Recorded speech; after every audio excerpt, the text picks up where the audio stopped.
Бакай Айта райондук ички иштер бөлүмүнүн имараты 1970-жылдары курулган. Ал эми бүгүнкү күндө эскилиги жеткендиктен толук капиталдык оңдоп түзөөдөн өтүүдө.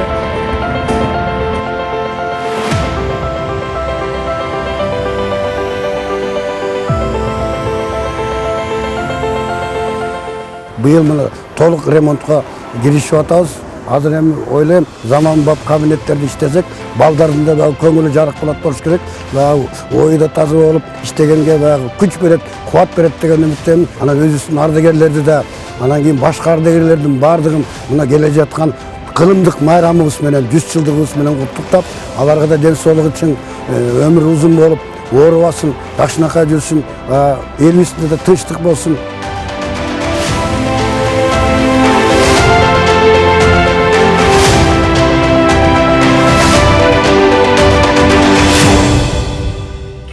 Айтматов райондук ички иштер бөлүмүнүн ардагерлер кеңеши тарабынан имараттын курулушунда иштеп жаткан усталарга ысык тамак жана суусундуктар берилди.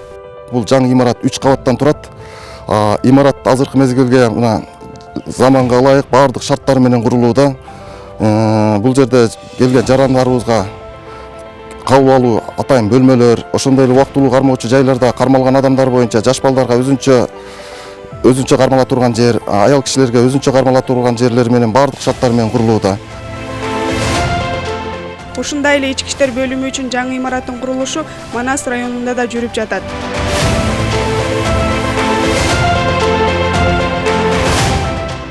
Размери 12-ге 30 болгон эки кабаттуу заманбап жаңы имарат курулуп жатат. Материалдык техникалык камсыздоо жагынан эч үзгүлтүксүз болуп атат. Буюрса жылдын этегине чейин тапшырып берүүгө пландаштырып жатабыз.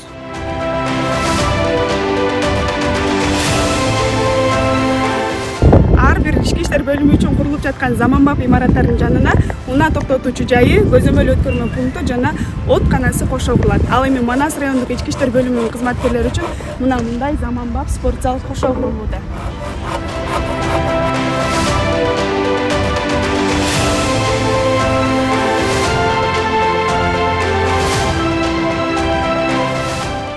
Бул сиздер көрүп турган имарат Талас районундагы ички иштер бөлүмү үчүн курулуп жаткан кошумча имарат. 2 кабаттан турат жана 24 иш бөлмө болмокчу. Жакын күндөрү бүткөрүлүү алдында турат. Ал эми 30 миңден ашуун калкты тейлеген Талас районунун Чат базар айылында милициянын бөлүмчөсүнүн 2 кабаттан турган жаңы имараттын курулушу аяктоо алдында турат. Ардагерлер акыркы жылдары милициянын техникалык базасы чыңдалып, шарттар бир топ жакшырганын айтышты.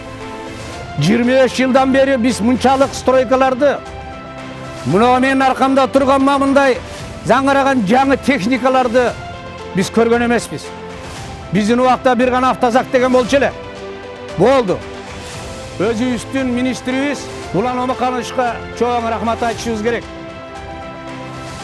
Азыркы убакта биздин кыргыз мамлекети күн өткөн сайын өсүүдөбүз. Садыр Нуркожоевичка, Акылбек Үсөнбековичке жана башка жетекчилерге ардагер катары, ардагерлердин атынан, аксакалдардын атынан чоң рахмат айтабыз. Облустагы жүрүп жаткан курулуштар милициянын ишмердүүлүгүнө оң таасир берип, өздүк курамдын иш алып баруусуна өзгөчө шарт түзүлөт. Гүлзада Бакаева, Бекжан Жумабеков, Талас облусу.